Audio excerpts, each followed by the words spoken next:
Welcome to Rise Online. We're so happy that you could join us today. Even though we can't meet physically in our building, we can still meet online, which is really special. My name is Lindy. I'm the People's Pastor here at Rise Church, and we would just encourage you at this time just to open up your heart, open up your spirit. We're going to have some worship. Pastor Tim is going to speak today of the last message in our series DETOX, which has been such a blessing to so many people. And so we just encourage you to open up your hearts and your spirits today as we go into a time of worship. Oh, come, let us sing to the Lord. Come, let us bow down before Him. His banner is love over us. His mercies are new every morning.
Just start to pray, just start to lift up your faith today. Come on, in His presence there is freedom. Oh Jesus, how we love you, Lord. How we love you, Lord. Oh, how we love you, Lord. Thank you for all you've done. Oh Jesus, we lift you high in this place over everything right now.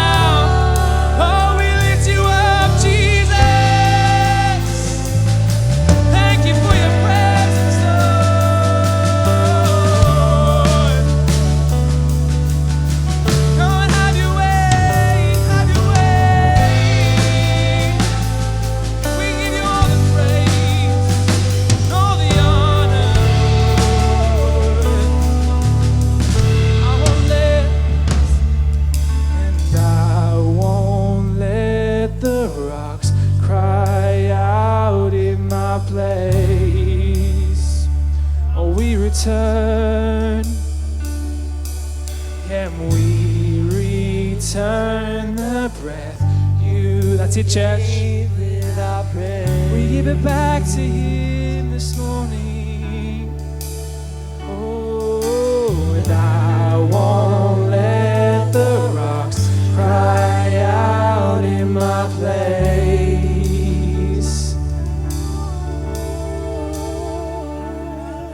And we return the breath you gave with our praise, yeah. Oh, and I won't let the rocks cry out in my praise.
And Jesus, you alone, our rock, our cornerstone, lie within our hearts, high within our minds. And I will build my life upon your love.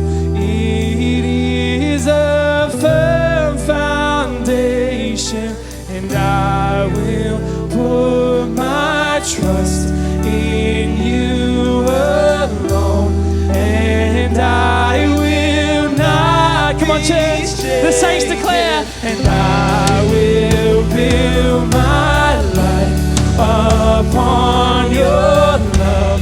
It is a firm foundation, and I will put my trust in you alone, and I will not be shaken.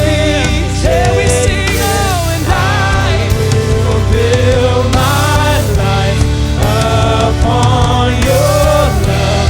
It is a firm foundation, and I will put my trust in you alone, and I come on, we declare, I will build my life, and I will build my life upon your love. It is a firm foundation. Welcome to Rise Online. My name is Pastor Tim, and with my amazing wife Vanessa, we have the privilege of leading Rise Church. You know, we're so glad that you could join us for the fifth and final week of this series we are calling DETOX. No matter where you are, where you're from, your experiences, your past, your history, we want you to know that this message is just for you. Today is a great day for you to tune in and to be a part of church. As Rise Church, we have a vision to help every person we can to become all God has called them to be. And we believe that this message, this final week, will equip you and inspire you to become that very person. You know, this week we're going to detox comparison.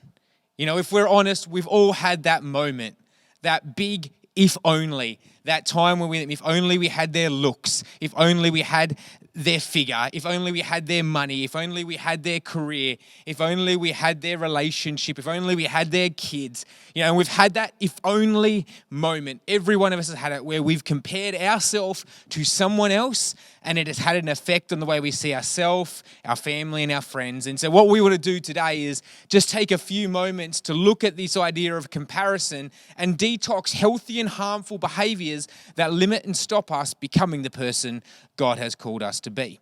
Comparison is quite simply the intentional action to discover what is different or the same in a person or a thing. Let me say that again. Comparison is simply the intentional action to discover what is different or the same between people and things. So based on this, we can create a very clear definition and then draw three very profound but simple truths. The first thing we need to understand is all comparison is intentional. I want you to think about that for just a moment.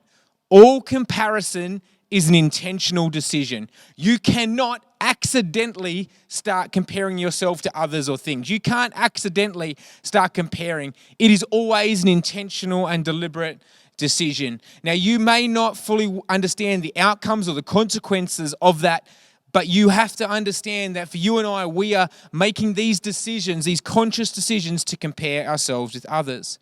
The second thing that's really profound is that comparison is simply just data. It is data on your weight, your size, your height, your looks. It is data on your wealth and your status. And so it's just simply data. And it's important to know this, that comparison has no power or authority. Comparison can't make you do something or feel something. It is simply data. It is simply a number. It is simply a stat. It is simply something that occurs. It is a property. It is a job. It doesn't have its authority in any way. It is simply data. And thirdly and finally, we need to understand that comparison needs to have parameters to be accurate. See, it's one thing to compare yourself to someone else, but the reality is without healthy parameters, what will happen is that data will actually be inaccurate. You know, you'll say lines like this: if only I had what that person had. See, their life is easy and they got it handed to them and they didn't have their struggles, they didn't have their trials. But you don't have the parameters of information. You don't know their life journey. You don't know their life story. You don't know everything that's happened. And so what happens is you make a comparison, and because of those parameters aren't set up, what happens is you make an inaccurate judgment. The information isn't quite right. And so quite often in all of our lives, we are having these comparison moments occur. We're having these times where we're comparing to other people or things or whatever it might be. And the reality is that data is actually inaccurate. You know, for me as a pastor, I can compare to another church, but the realities of this church versus another church could be completely different. You know, right now, as a simple and silly example, is I could compare the attendance on church today in this service, in this building, versus someone else in another state. And of course, the data is completely wrong because we're currently meeting online and someone else can be able to meet in another state of Australia or around the world can meet with public gatherings. And so therefore, the comparison wouldn't produce accurate or healthy data for us. It wouldn't be something to compare. And so we need to know the parameters.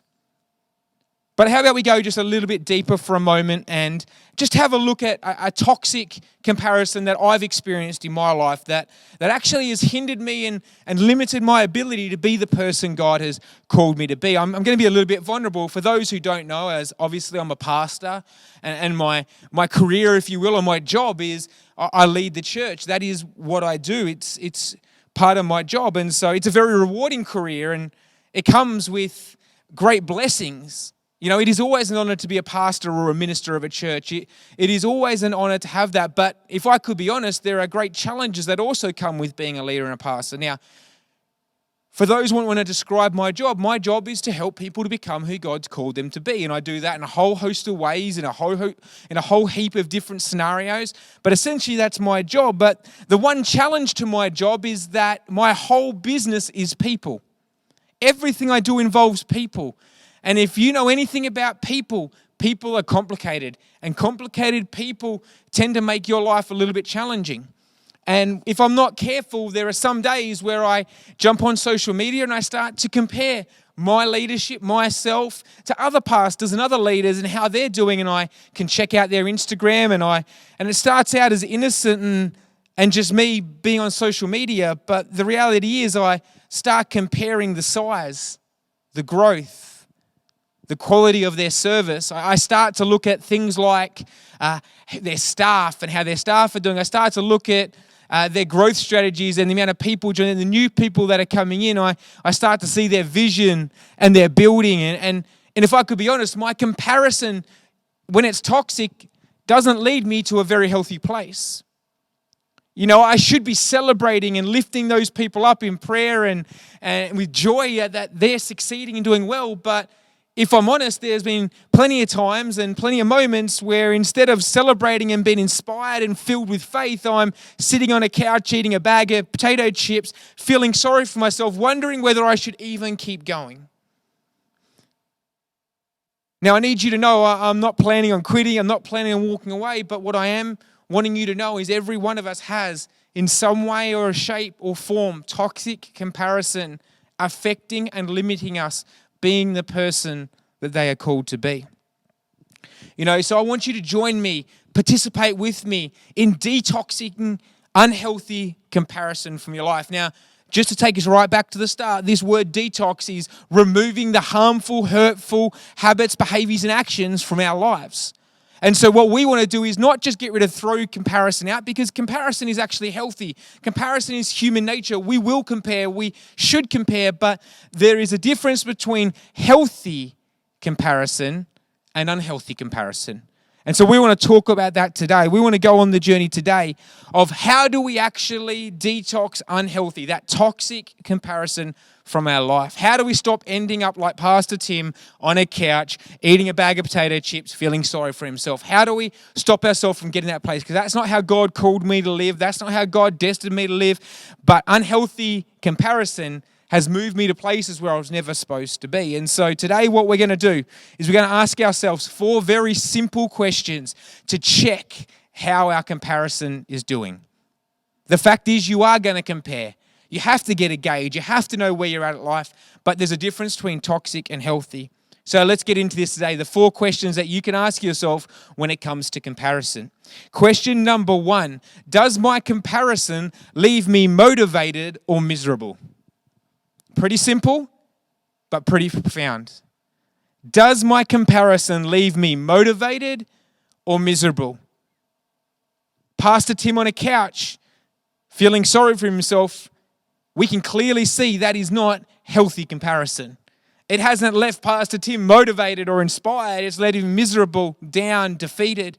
And I want to challenge us today that one of the great signs of toxic comparison is that you are motivated to change. You are no longer wanting to change. You are no longer wanting to move forward. It's one thing to be inspired by the person who is a bit fitter than you and a bit further ahead. It's another thing to see that and let it eat you up and chew you up and make you feel like you're less than or not worthy. And so instead of actually being encouraged to get fitter yourself, you actually start to do nothing.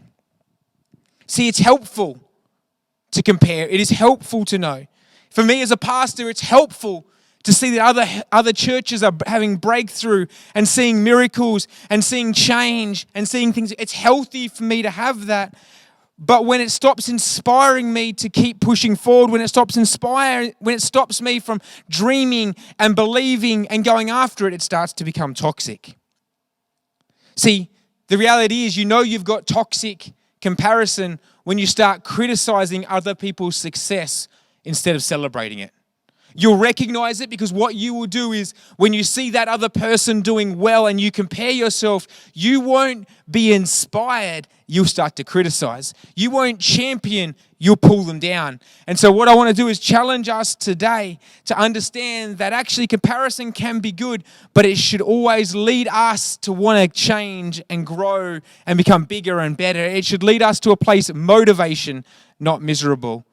See, we won't become bigger by making other people smaller. You won't become successful by reducing the success of someone else. How you become successful is you celebrate, don't rip down. Find the good in others that inspires personal growth. Can I challenge you today to find the good in the people and the things of your world and use that to motivate you or inspire you to personal change? It says this in Philippians 2:3. Don't be selfish. Don't try to impress others. Be humble, thinking of others better than yourself. Now, this is not saying to pull yourself down. But what it is saying is that when you understand that other people have stuff to offer, other people have benefit for your life, stop seeing them as less than, stop making yourself better than you think you are, and actually see them as a source of motivation or inspiration to help you to grow and move forward. You don't have to belittle people. You shouldn't be pulling down people. You don't need to rip people apart. Those people at your workplace, at school, at university, belittling them will not make you any bigger of a person. Healthy comparison will always lead you to be motivated towards personal change and growth. And I want to challenge us today. When you're asking or you're checking or you're reviewing your comparison, ask yourself, am I motivated or am I miserable? Question number 2, does my comparison magnify or minimize God's existing work? Let me say that again. Does my comparison magnify or minimize God's existing work? See, toxic comparison has you look at what God hasn't done yet. But healthy comparison reminds you of what God has done up until now. I want you to know your story is worth celebrating. You're a miracle in action. You're a modern day miracle. You are worth celebrating. You're still here. You're still going. You're still a part of it. You're still moving. And I know you may not be where you want to be. And I know you may think there's still things not sorted out. But can I encourage you today that God has been working in your life. He has done miracles. He has had signs. He has done things. And you should be grateful and never, ever allow comparison to minimize the existing work of God. Toxic comparison will get your eyes off of what he's done and will make you think about what he hasn't yet done. And in one sense, that's healthy when it comes to being inspired for more, but it's dangerous when we are no longer believing or our faith starts to deteriorate because we only compare with what's not yet. I think it's important to take time to remind yourself when you're comparing of what God has already done. See, this is what the book of Hebrews is all about. The author of Hebrews in chapter 11 makes this plain and clear for us that it's actually in the evidence of what he's already done that inspires us to believe that God can do more. The opening line of Hebrews 11, verse 1 says, "Faith shows the reality of what we hope for. It is the evidence of the things that we cannot see." So in your life, there are things you cannot see, and comparison may bring that up. But can I encourage you today, the evidence is the fact that God has already been working through all of time. God has been at work.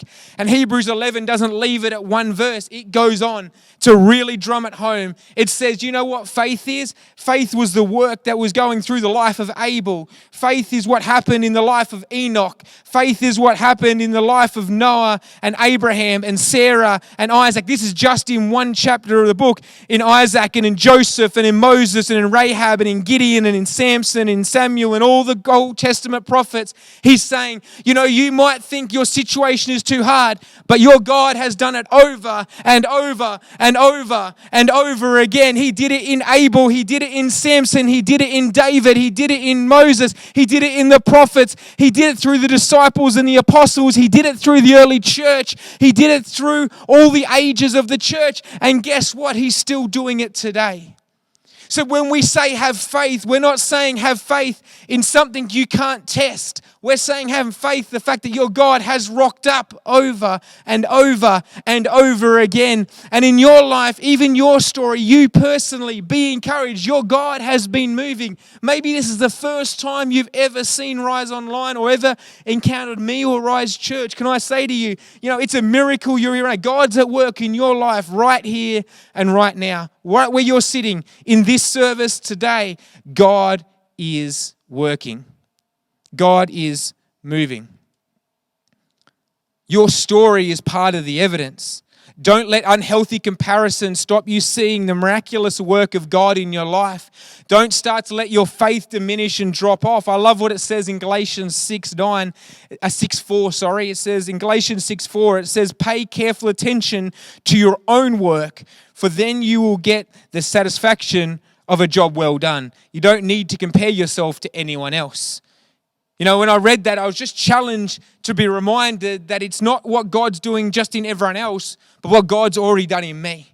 And I need to take time and celebrate and remember the good things that God has done over and over again. I know right now the situation may look like this, but I have to remember the times when He's rocked up over and over again. We're still going. He's still faithful. Our church still exists. When COVID locks the buildings down, guess what? We're still alive and we're still going. I have to be reminded that our same God that's been faithful through every trial and every struggle and every situation, every time in this church, He has rocked up over and over again.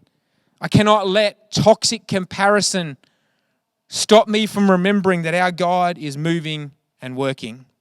Question number 3 you can ask yourself is my comparison giving people the status of God?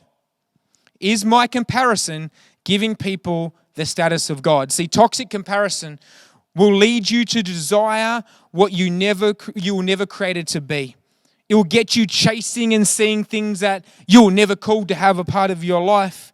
See, you're not meant to be the model on Instagram, the preacher on TV, or the mum in magazines, or the CEO on the business blog. You're meant to be the person God has called you to be. See, comparison should not be about what someone else has got.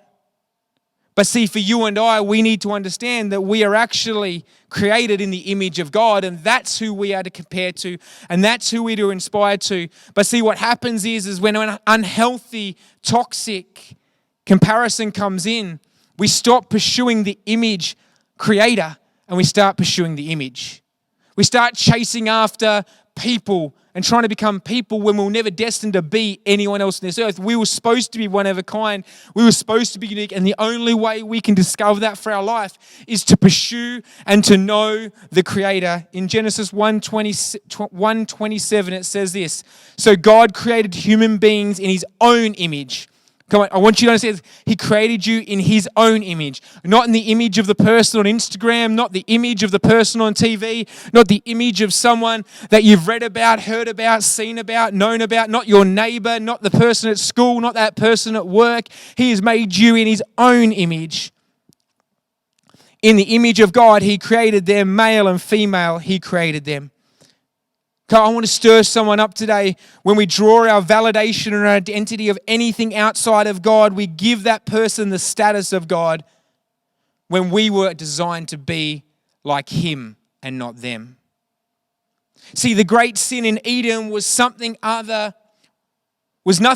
than God giving them status and them believing or chasing something else. See, God had given them everything they need to be who they were called to be, and yet they started to draw their identity for something outside of God. There was a status, there was something that they deemed better, and they started to chase that. And to this day, we're still doing the very thing. We may not be eating the fruit of a garden, but we're still pursuing something other than the image God put on our life and placed on our situations. And so I want to challenge each and every one of us that do not seek your approval, do not seek your validation from anything outside of God. He is your creator. He is the one that made you. You are the unique creation in the image of God. And you should celebrate that and pursue that and know that, because anything else will leave you short of being all that God has called you to be. It says this in 2 Corinthians 10:12. Oh, don't worry. We wouldn't dare say that we are wonderful as these other men who tell how important they are. But they are only comparing themselves with each other, using themselves as a standard of measurement. How ignorant. See, when our identity is found in God, when we understand our image is under God, all of a sudden the possibilities and the potential of your life start to expand. See, even if no one else has ever done it before, God can still use you. Even if no one else has ever experienced that before, God can use you. I can be inspired by another pastor, but trying to become them gives them the status of God. I can be encouraged by another person, another leader. I can be inspired to be the best version of me, but there is a difference between trying to become someone else and being inspired by someone else. I cannot give people what was only given by God. I cannot be anyone else. I can only be the person God has made me to be. And fourth and finally, when it comes to comparison, the fourth question we can ask ourselves is my comparison building me up or tearing me down? I know this sounds simple, but can I just ask you this simple question? Is my comparison building me up or tearing me down? When we allow toxic comparison, we will destroy the God-given confidence and strength in our life. It will rip down our spiritual authority. It will rip apart our spiritual strength and confidence. We will become defeated. We will think victory is not possible. See, what happens is when we start to get unhealthy comparison in our life, it starts to tear us down. It starts to make us feel less than, not worthy, not valid, not important. But I want to challenge us today is that we start to get to this place. We need to challenge ourselves to remember that's actually toxic, and we need to get rid of that out of our life. Because if we are sons and daughters of the living God, if we are made in His image, then we need to understand that our status, who we are, is not one that should ever be torn down. You know, I love what it says in Galatians 1-10, it says, obviously I'm not trying to win the approval of people, but of God. If pleasing people were my goal, I would not be Christ's servant. See, Paul got this in the book of Galatians. He wanted us to understand, and he wanted the church in Galatia to understand that it's not about winning the approval of other people, but actually for you and I that we have already received approval. We've already received acceptance at the work of Jesus Christ. See, I need to ask you today in closing and wrapping up this message is if you could be honest, where does your approval come from? Where does your approval come from? See, you are valuable and you are loved, not because of what you do, but because of what Jesus did. And I know this sounds just trivial, but it's not trivial. You need to understand all that striving, all that working, all that impressing, all that doing, all that thinking, all that worrying about trying to win the approval of people will always fall short compared to the overarching love and embrace and approval that can come from Jesus. Because his approval does not come from what you do. It comes from who he is. See, he loves you as you are. He accepts you as you are, and out of that, everything else can happen. Ephesians 1:11. Furthermore, because we are united with Christ, we have received an inheritance from God. Now, I need you to hear this today. I need you to grab a hold of this today. If you've got stuff going on where comparison has been unhealthy, this verse can help you today. It says, "For he chose us in advance and makes everything work out according to his plan."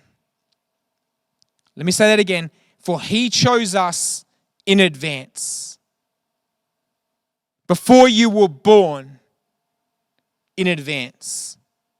He already made a way before you even existed. He already had a plan before anyone else had a plan.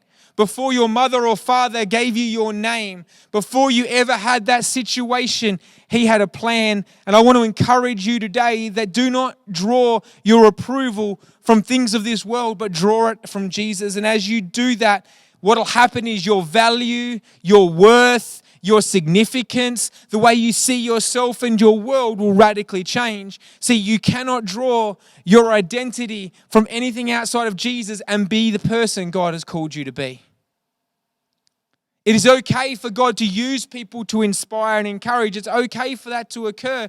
But the reality is who you are, your value, your worth, your acceptance comes from Jesus. Not based on what you do, not based on how well you comment in the sections, not based on how regular your attendance is, how big your offerings are.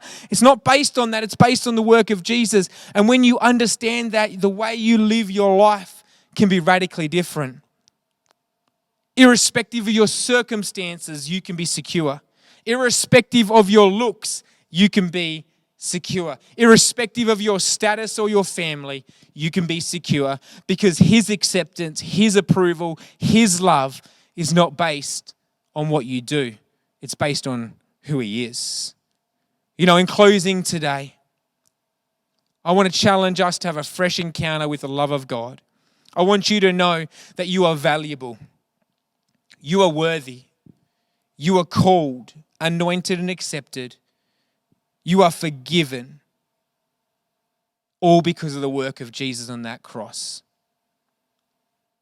When he went to the cross for you and I, it's because his love is so great. His mercy and grace is so big that he chose us before we could ever have the opportunity to choose him. He made a way before there was a way. And my prayer and my desire is that any toxic or harmful comparison could begin to be stripped away from your life, and you could start to see yourself as that valuable, worthy, accepted, forgiven, clean, loved person that Jesus always wanted you to be.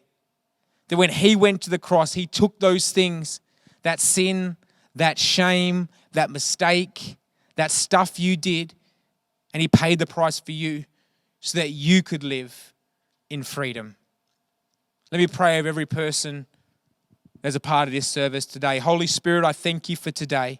I thank you for what you're doing in each and every person's life. I pray that any toxic or harmful comparison in the name of Jesus, you would begin to reveal and to remove that from people's lives. Even right now where they're sitting, Holy Spirit, I pray you start to prompt and you start to put strategies and you start to help them to remove that out of the way. Even now, start to help them to start to become, to recognize the cleanliness, the pureness that comes from being in a relationship with you. If anyone is tuning in even right now or watching and doesn't know you, I just pray as they reach out in these next couple of seconds that you would meet them right where they're at, and that your mercy and that your grace and your peace and your love that we've been talking about would begin to pour upon them even right now. Begin to radically transform the way they see themselves, radically transform the way they see you. Let your Holy Spirit meet them even right now and overwhelm them with your love and your grace and your mercy. If you are here today and you want to make that decision, you've been trying everything else and you want to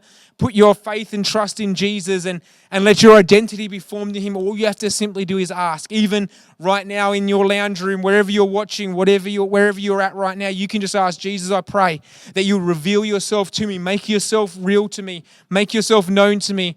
I want to give my life to you. I want to follow you. I want to experience, I want to know what it's like to be in the image of God. Just pray that prayer, ask God, and then reach out. We would love to help you go on that journey. See, the Christian faith isn't just a moment. See, it begins in a moment, but it's experienced over your whole life. And so we pray today that for every person that you would have that fresh encounter with the truth, hope, and love of Jesus Christ. Don't spend another day chasing the approval, the love, or the acceptance from people when there's aspects of your life that can only come from God. Get your approval from Him, and everything else can change. God bless you. We love you.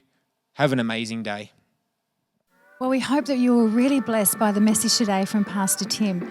And if God has really spoken to you, or you'd like to speak to somebody about something that prompted you through that message, please feel free to contact someone from church, one of your leaders or one of your friends, to actually talk through some things with you or pray with you. You know, we're really excited about what God is doing in the life of our church, and we've got some amazing things that are coming up. And some of the things that we want to do as a church is we really believe one of our focal points is actually loving people relentlessly. And so what we're going to do, we do this every year, which is just amazing. We get in a whole lot of hampers so that we can actually give hampers out to people that perhaps are doing a little bit tough at Christmas time. What we're doing this year as well, though, is we're actually giving a whole lot of toys to children that have been affected by domestic violence. And so we would love you to partner with us in this. And so what you need to do is just go to our website and you'll see Christmas Appeal on the website, and there'll be opportunity that you'll be able to give. You'll also be able to give when we're back in attendance in church, when we're back in services, there'll be other opportunities where you can give as well. But we'd encourage you to get involved in that. And we want to thank you for your giving. You know, the people in our church is just incredibly generous, and we're so blessed that people sow in week after week into the mission and the plans and the purposes God has for our church and our community. And so we would encourage you to give. There's options on our website, once again, risechurch.global giving. Go to the website and just continue to give, and you'll be amazed what God will do with those seeds that you plant, because lives are being changed and affected for God's kingdom because of your generosity and your giving. And we've got a couple of things that are coming up which are really exciting. In our church, we love carriers. Carriers is something that we have once a month, and our next carriers, or our last carriers service for 2020, is going to be on Tuesday night, the 8th of December at 7 p.m. And we would love you all to come along to that. If you love Rise Church, if you serve in Rise Church or would like to serve in Rise Church, come along, and there'll be an opportunity to hear from Pastor Tim and Vanessa what they are feeling on their heart for our church, and also to celebrate. Even though it's been a very crazy year, a different year, there's still so many things that we would love to celebrate. So we would encourage you to come along to that. And you're probably all wondering what's happening next Sunday. Well, we're endeavouring to meet back together as a church. And so we'll be having our service at 10 a.m, Lord willing, but we will need to hear what the government is saying in relation to restrictions and what's happening. But we aim to be back together. But please keep an eye out on our socials, and it will be advertised there whether we'll be having a service at 10 a.m. at Lightsview. And if we are, we would absolutely love to see you join us. Thanks so much for joining us today. We're so happy that you were able to join with us as we had Rise online, and we just pray that you'll just have an amazing Sunday and even a better week. We look forward to catching up with you soon. God bless you.